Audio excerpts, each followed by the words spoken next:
Ya, bagi Anda yang baru saja bergabung, berikut berita utama kami hari ini. Truk menabrak 9 kendaraan di Pasuruan, 2 orang meninggal.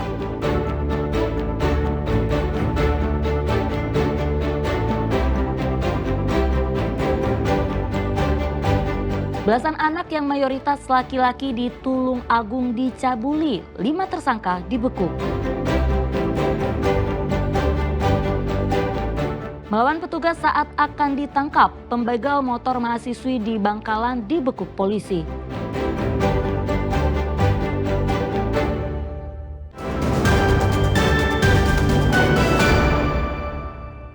Ya, belasan anak yang mayoritas laki-laki menjadi korban kekerasan seksual di Tulung Agung.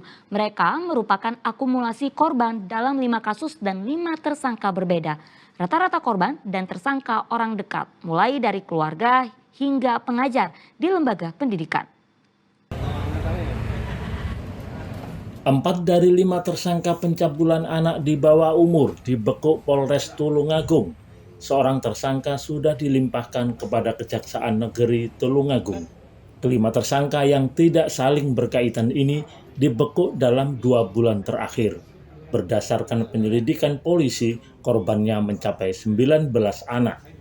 Kapolres Tulungagung AKBP Muhammad Taat Resdi mengatakan pelaku yang ditangkap adalah orang yang sehari-hari dekat dengan korban, mulai dari pengajar di pesantren, tetangga, ayah tiri, hingga ayah kandung korban. Kelima tersangka merupakan laki-laki.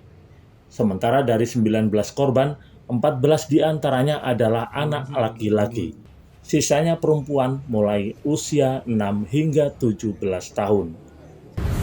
Ada 3 anak berusia 6 tahun, 6 anak usia 8 tahun, 2 anak usia 9 tahun, 2 anak usia 10 tahun, 4 anak usia 12 tahun, dan 2 anak berusia 16 tahun. Total 19 anak yang menjadi korban tindak pidana tersebut yang dilakukan oleh 5 tersangka di 5 TKP yang berbeda. Jadi tidak ada kaitannya, semuanya terpisah.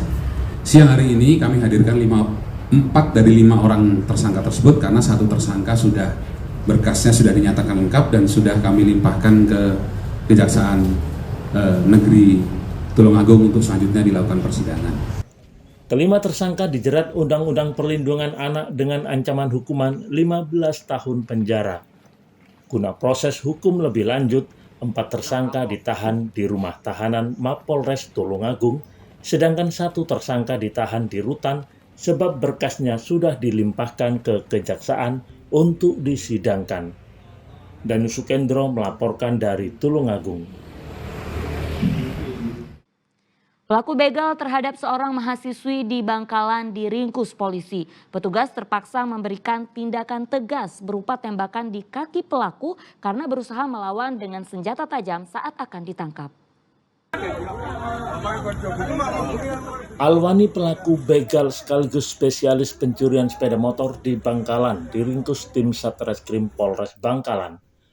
Polisi terpaksa mengambil tindakan tegas dengan tembakan di kakinya lantaran pelaku melawan petugas dengan senjata tajam saat akan ditangkap. Pelaku diketahui merampas motor milik seorang mahasiswi di sekitar lokasi kampus Universitas Trunojoyo Madura. Tak hanya merampas motor, pelaku juga mengancam melukai korban dengan senjata tajam jika tak mau menyerahkan motornya. Saat diinterogasi polisi, pelaku sudah 8 kali melakukan kejahatan yang sama. Motor hasil kejahatannya dijual kepada penadah Samsudin yang juga diringkus polisi.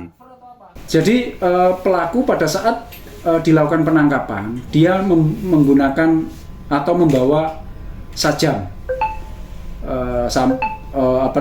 sambil duel bersama dengan petugas, kemudian sajam berhasil kita amankan. Itu sempat mau menusuk petugas? Ya, sempat mau menusuk petugas sampai sajamnya berebut dengan kita. Akhirnya kita melakukan tindakan tegas terukur. Tersangka dijerat pasal 363 KUHP tentang pencurian dengan kekerasan, ancaman hukuman 9 tahun penjara. Nia Karunia melaporkan dari Bangkalan. Seorang mantan menteri atau account officer Bank BUMN ditetapkan sebagai tersangka oleh Kejaksaan Negeri Ponorogo atas kasus kredit fiktif. Tersangka mengajukan kredit fiktif di tempatnya bekerja dengan memakai identitas kependudukan orang lain dengan nominal kredit mencapai ratusan juta rupiah.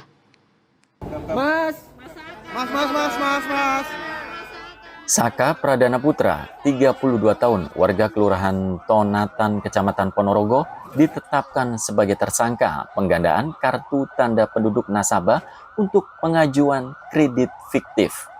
Mantan mantri atau account officer Bank BRI unit Pasar Pon ini pun langsung digelandang ke rumah tahanan kelas 2B Ponorogo. Penahanan ini dilakukan setelah tim kejaksaan mengantongi 2 alat bukti, termasuk dokumen identitas nasabah yang disita saat menggeledah kantor Dispenduk Capil Ponorogo pada 27 Mei 2025. Kasus kredit fiktif ini diduga melibatkan puluhan korban hingga mengakibatkan kerugian negara mencapai ratusan juta rupiah. Ini tadi telah dilakukan pemeriksaan sebagai saksi sebelumnya sejak jam 10 tadi, kemudian setelah dilakukan pemeriksaan dilakukan ekspos perkara dan tim sepakat bahwa SPP ini bisa dinaikkan status sebagai tersangka setelah mengantongi 2 alat bukti. Pimpinan cabang BRI Ponorogo mengatakan temuan pengajuan kredit fiktif oleh salah satu karyawannya ini terdeteksi melalui audit internal. Pihaknya telah mengambil langkah tegas dengan memecat karyawan yang bersangkutan. Prosedur sudah dilakukan dan sudah ada pemeriksaan internal. Itu ya Pak ya. Jadi kalau oknum yang disalah pada prosedur ini ya sudah kami lakukan tindakan. Resign atau dikeluarkan Pak? Dikeluarkan. Ya. Sejak kapan Pak masalahnya seperti itu? Ya ada tadi ada pemeriksaan kami, terus kami kirim ke kejaksaan. Ada pemeriksaan internal. Jika yang terlibat ada kemungkinan kepala unit diperiksa. Nah ini saya serahkan semua ke kejaksaan ya pemeriksaannya.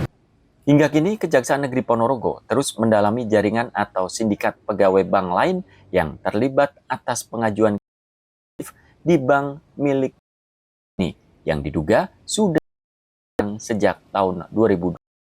Dirgo Suyono melaporkan Ponorogo.